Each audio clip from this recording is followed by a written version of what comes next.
L'invité de ce Smart Impact, c'est Jean-Christophe Vidal. Bonjour. Bonjour Thomas. Bienvenue, vous êtes le président de Connexion, association spécialisée dans la formation numérique pour les publics éloignés de l'emploi. Combien de personnes accompagnées et puis de quel public parle-t-on ? Alors, j'ai aussi environ 3000 personnes que l'on accompagne chaque année, en France, mais également au Kenya et au Malawi.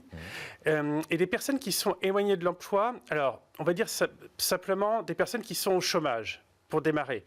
Mais en fait, c'est un peu plus complexe que ça, parce qu'au chômage, vous allez avoir des personnes qui, en réalité, vont retrouver un emploi assez facilement. Elles le sont de manière très épisodique. Et puis en revanche, vous avez des personnes qui sont des chômeurs de longue durée. Et nous, on va plus se focaliser sur ces personnes-là, ainsi que sur les personnes qui ne sont pas inscrites au chômage, qui en fait ne font pas valoir leurs droits, principalement des personnes qui sont jeunes, qui sortent du système scolaire et souvent sans diplôme.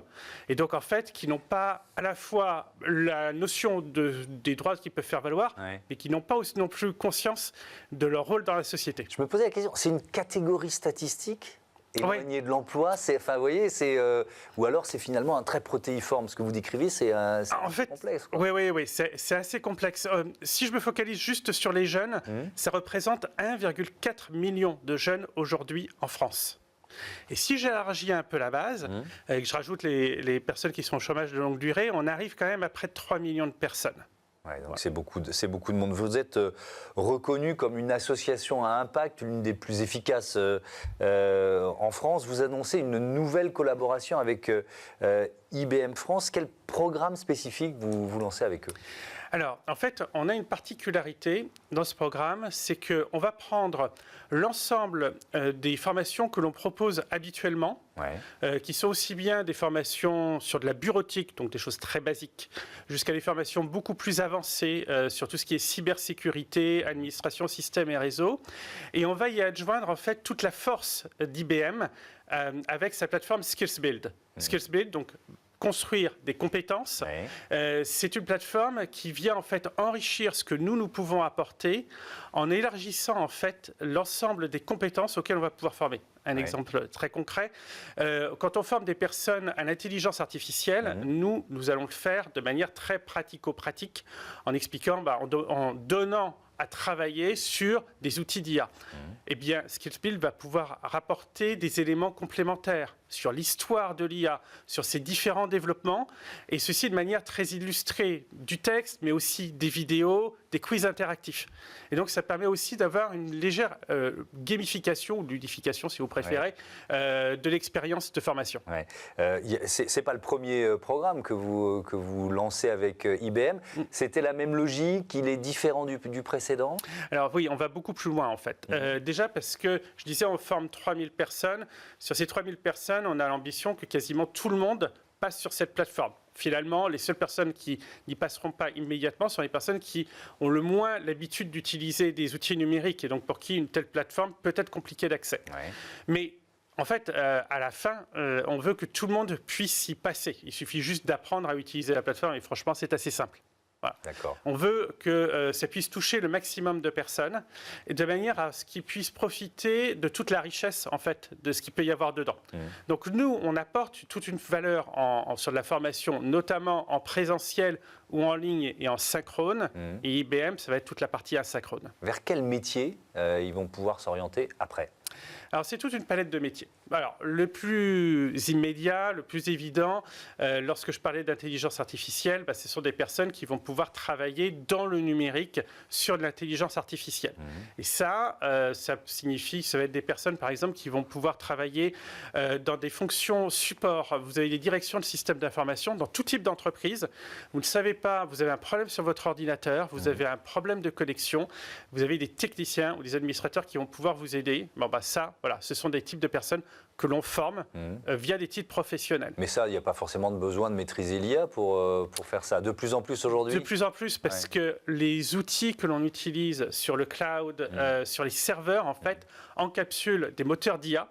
Et donc, si on veut pouvoir les utiliser de manière assez fine, il faut savoir comment ça fonctionne. Donc ça, c'est l'un des métiers. Voilà.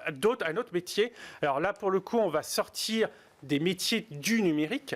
On va aller sur quelqu'un, par exemple, qui travaille à la réception d'un hôtel et qui doit gérer en fait des réservations, mais qui doit aussi pouvoir un peu caractériser la personnification de l'expérience client. Et ça, on trouve ça aujourd'hui dans tous les métiers.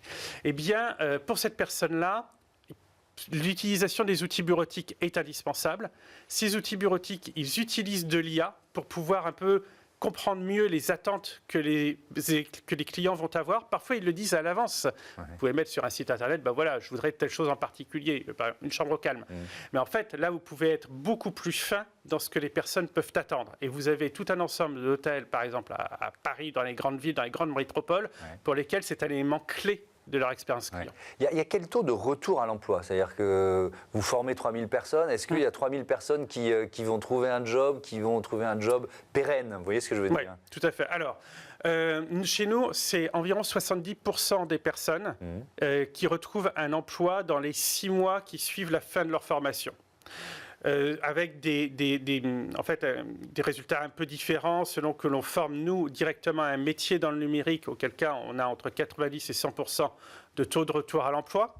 Et pour des personnes qui vont être sur des compétences plus basiques, nous, on apporte une brique numérique sur un parcours de réinsertion socio-professionnelle.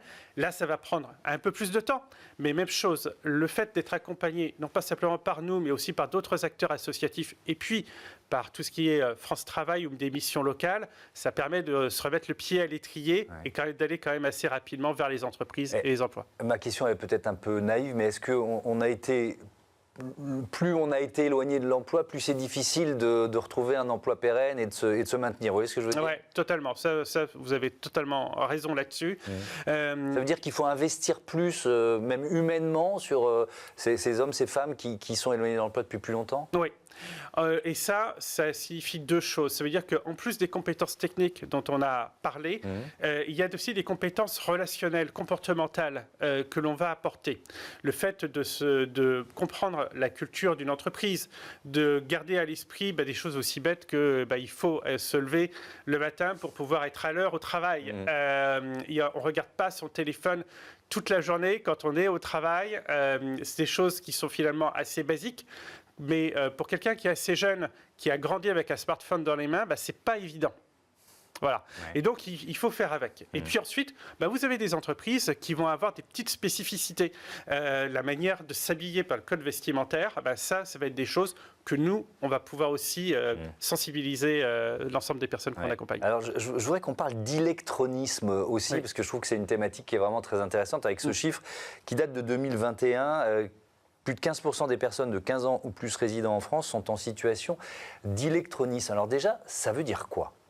De quoi on parle précisément? C'est des personnes en fait qui ne sont pas à l'aise avec les outils informatiques. D'accord.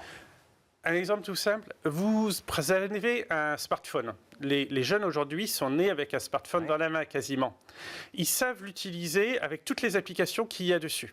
En revanche, vous leur demandez de faire un mail avec des pièces jointes. C'est beaucoup plus compliqué. Un email, c'est une application, tout va bien.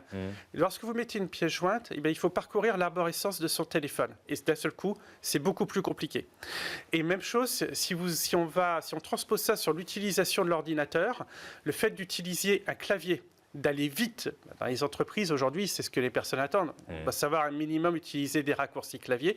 Et ça, c'est pas du tout évident pour ces personnes. Et l'électronisme, ça regroupe aussi une autre réalité, c'est la difficulté de réaliser des démarches en ligne. Bien sûr. Et là, c'est peut-être pas la jeunesse, c'est peut-être des personnes plus âgées qui sont dans ce cas de figure. Oui, en fait, j'allais dire, ça regroupe des tranches d'âge extrêmement variées. Ah oui. Chez Connexion, on va former aussi bien des personnes de 16 jusqu'à 65 ans, mais on a quand même 40% de personnes qui ont moins de 25 ans. Donc c'est assez important. Évidemment, on a aussi des personnes qui vont avoir plus de 45 ou 50 ans. Et sur les démarches, en fait, vous avez 2 choses. L'utilisation des outils informatiques, pas toujours évidente, et puis aussi la compréhension du langage administratif. Et ça, c'est aussi une barrière que l'on doit surmonter. Et ça concourt aussi à l'électronisme.